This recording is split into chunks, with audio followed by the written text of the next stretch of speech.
ऐसा। तो एक दिन भगवान ऐसे प्रसाद पा रहे थे, भोगारोग रहे थे, तो ऐसे प्रथम कवर ही ऐसे करके ऐसे हो गए। तो रुक्मिणी जी ने कहा ये स्थिति आपकी तब होती जब कोई भक्त दुखी होता है। कौन भक्त दुखी? तो उनका मेरे एक मित्र हैं बचपन के, सुदामा जी, कई दिन हो गए आज उनके घर में भोजन नहीं। बोले प्रभु आपका मित्र भोजन नहीं, आप इशारा करो त्रिभुवन की राज्य लक्ष्मी, क्योंकि मां लक्ष्मी का अवतार है रुक्मिणी जी। बोले इशारा तो तब करे ना जब उसके अंदर इच्छा हो, उसके अंदर इच्छा ही नहीं। तो रुक्मिणी जी ने कहा प्रभु अब हम नहीं सह सकती, आप जाओ और इच्छा जागृत करो। तो उनका उसके हृदय में तो नहीं जागृत कर सकता। सुदामा इतना निष्काम भक्त है कि उसके हृदय में इच्छा जागृत नहीं कर सकता, उनकी पत्नी के हृदय में इच्छा जागृत कर सकता हो। तो भगवान एक भिक्षुक के रूप में गए, कहा भिक्षाम दे। तो अतिथि धर्म का ज्ञान रखने वाली सुदामा जी की पत्नी निकली और उन्होंने कहा कि मैं आपको भिक्षा नहीं दे सकती, क्योंकि मेरे यहां एक संतान हुई है जिससे मैं अपवित्र हूं। एक जनना सोच होता है, एक मरना सोच होता है। तो मेरे यहां जनना सोच है, मैं तुम्हें भिक्षा नहीं। तो बोले मैं 10 दिन बाद आ जाऊंगा। बोले फिर भी नहीं दे पाऊंगी। क्यों? क्योंकि ये जो हमारी अपवित्रता वो दूर होने वाली नहीं। बोले ऐसा क्या? बोले स्पष्ट बताऊं, दरिद्रता रूपी संतान को हमने जन्म दिया है। दरिद्रता अर्थात मेरे पास कुछ नहीं कि मैं आपको दे दूं। तो बोले सुना है तुम्हारे पति द्वारिकाधीश के मित्र हैं, क्या तुम्हें पता नहीं है? कभी याद दिलाना, अगर एक बार द्वारिका चले गए तो निहाल हो जाएंगे स्वयं भगवान। और भगवान जब उनकी पत्नी आई तो उन्होंने कहा सुना है आपके मित्र श्री कृष्ण द्वारिकाधीश है। बोले हाँ।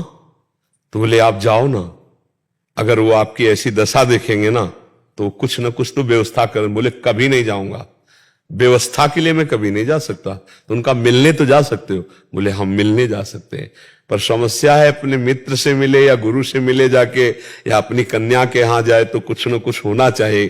तो हमारे दोस्त के लिए कुछ, तो वहां क्या था, एक पड़ोसन के आ गई तो उसने चावल के पछोरने वाले जो आगे तंदुल होते टूटे हुए, हाँ वो दिए। तो वो भी फटे कपड़े में लेकर के भगवान के लिए भेंट। और द्वारिका, और हालत ये थी कि बिवाई पैरों में फटी हुई, फटा कपड़ा, और मित्र कौन है? द्वारिकाधीश। आप देख लो जरा कैसी धर्म की परीक्षा होती है। भगवान के कान में जे पड़ा कि सुदामा जी मिलने आए, तो ऐसे भागे कि पूछो मत। सबके होश उड़ गए कि ब्रह्मा जी और शंकर जी यहां आते हैं तो उनको भी इंतजार करना पड़ता है, लेकिन एक शब्द सुना सुदामा जी आए तो बावरे होकर भगवान भाग पड़े और ऐसे जाकर हृदय से लगे और रुक्मिणी जी के पलंग में आकर भगवान ने बैठा ला रुक्मिणी जी और आप स्वयं चरण धोए। भगवान की देखो, भक्त के चरण, पग चापू और सेज बिछाऊं, नौकर बनू हजाम, हाकू बैल बनो गडवारो, बिना तन ख्वा रथवान, यही तो मेरे मन में ठड़ी भगत मेरे मुकुटमणि। और भगवान के अश्रु प्रवाहित हो रहे सुदामा जी की दशा देखकर।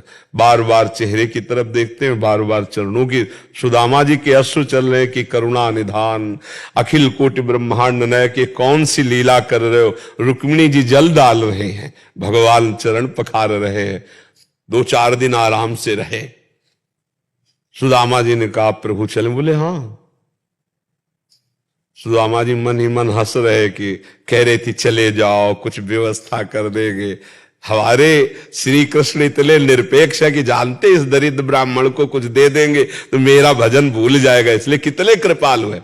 अच्छा प्रभु, तो बोले जो एक कपड़े नए वाले हैं ना, इनको रख दो, नहीं रास्ते में कोई चोर परेशान करेगा, अपने पुराने पहन लो। सुदामा जी ने पहन लिया कि बहुत कृपालु, उनको कोई निरपेक्ष है वो। भगवान ऐसे चल रहे लीला में, कहा इधर से चले जाना। सुदामा जी को लगा था कि 2-4 असरफियां होंगी तो 2-4-10 दिन के लिए अन्न आदि, इधर से चले जाना, जाके आप इधर से मुड़ जाना तो जल्दी पहुंच जाएंगे।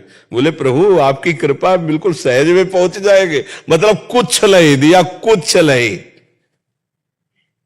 भगवान ने सुदामा जी को तंदुल निकाल नहीं रहे थे, जबरदस्ती छील कर पाए, और सुदामा जी को कुछ नहीं दिया प्रगट में।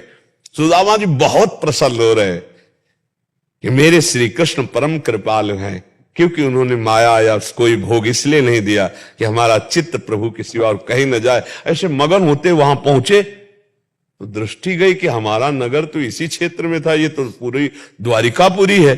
पूछा लोगों से, तो बोले एक हमारे सुदामा जी थे, उन्हीं की सुदामापुरी है।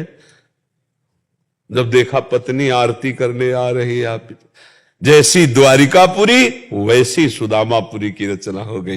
ये हर भक्त के जीवन में होता है, पर दिगना नहीं चाहिए, मतलब कमजोर नहीं पड़ना चाहिए। तो हम कह रहे हैं आज तुम्हारा समय कमजोर है, लेकिन आज का जो तुम बीजारोपण कर रहे हो धर्म का, भजन का, ये जब फलेगा तब आप निहाल हो जाओगे। इसलिए सबको हम ये शिक्षा दे रहे हैं कि कभी घबराओ मत, आज की परिस्थिति देखकर टूटो मत, तुम्हारा मंगल निश्चित होगा। जी। Colonel A.K. सुगंधी जी। राधे राधे जी। राधे राधे महाराज जी। महाराज जी, मेरे पुत्र को असाध्य रोग है, इस हेतु मैं कुछ समय से अन्य मंत्रों का जाप कर रहा हूँ और कुछ रक्षा स्तोत्रों का पाठ करता। पिछले कुछ समय से आपके मन से गुरु स्वीकार कर लिया है और राधा नाम में रुचि जगी है। महाराज जी, क्या मैं आगे भी इन मंत्रों का जाप जारी रखूं या सिर्फ राधा नाम जाप करना ही कल्याणकारी होगा? एक कल्याणकारी और भगवत प्राप्ति तो समर्थ है राधा नाम, और यदि हमारी रुचि है तो हम जप सकते हैं। और असाध्य रोगों की निवृत्ति के लिए अब हमें पता नहीं को कितने पाप का कौन सा परिणाम उदय हुआ है, और उसका कितना मंत्र होगा या अव्यक्त है हमें पता नहीं ना। इसलिए थोड़ा मंत्र जपें और फिर परिणाम हमको अनुकूल न दिखाई दे तो हमें अश्रद्धा नहीं करनी है, क्योंकि हमको उसके उस कर्म का पता नहीं ना। जीव अनंत जन्मों में क्या क्या कर्म किए हैं, कितने कितने पाप किए हैं, अब वो किस संयोग से आपका किस पुत्र बना है। अब भगवान की कृपा हुई कि आपका पुत्र बना है आकर के, तो आप उसके लिए जो भागवतिक भाव कर रहे हैं, ये कृपा है भगवान की। नहीं ऐसे भी पिता का पुत्र हो सकता था जो अनादर कर देता, जो उसकी ऐसी स्थिति में उसका साथ ना देता। तो कम से कम भगवान ने आपको उसका पिता बनाया कि आप भागवतिक दान कर रहे हैं, नाम जप करके मंत्र। पर आपके लिए हम ये कह रहे हैं कि उसके सुधार ना होने पर अश्रद्धा न करना, क्योंकि कितना है इसका पता नहीं है, उसका प्रारब्ध कितना है और हमारा जाप कितना है। जब सकामता में आते हैं तब उसका अनुष्ठान पूरा करना होता है। जैसे उसका पाप है 100 ग्राम और हमारा भजन है 1 ग्राम, तो लाभ हमको दिखाई नहीं देगा, यद्यपि लाभ हुआ है। 1 ग्राम उसका पाप कम हुआ है, पर हमें लाभ नहीं मिलेगा। जैसे कई दिन के हम भूखे हों और 1 कवल पावे, तो हमारी भूख में 1 कवल जाकर कम तो किया, लेकिन हमें अनुभव में नहीं आएगा। जब तक वो हम आधा पेट नहीं होंगे तब तक मुझे अनुभव नहीं आया। आधा पेट होने पर लगा हाँ अब स्वाद आएगा।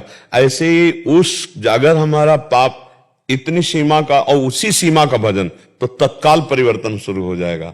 पर अब उस अव्यक्त है, वो प्रारब्ध है, वो हमारी समझ में नहीं आ रहा कि कितना है। इसलिए हमें अश्रद्धा नहीं करनी है और नाम जप करते हुए अंदर से भाव करनी कि प्रभु मैं इस जीवात्मा को नाम जप दे रहा हूं, इसका जैसे मंगल हो, इसका जैसे मंगल, ये छूट दे दीजिए, ये स्वस्थ ही हो जाए खास बात नहीं है, इसका मंगल होना चाहिए। हे मंगल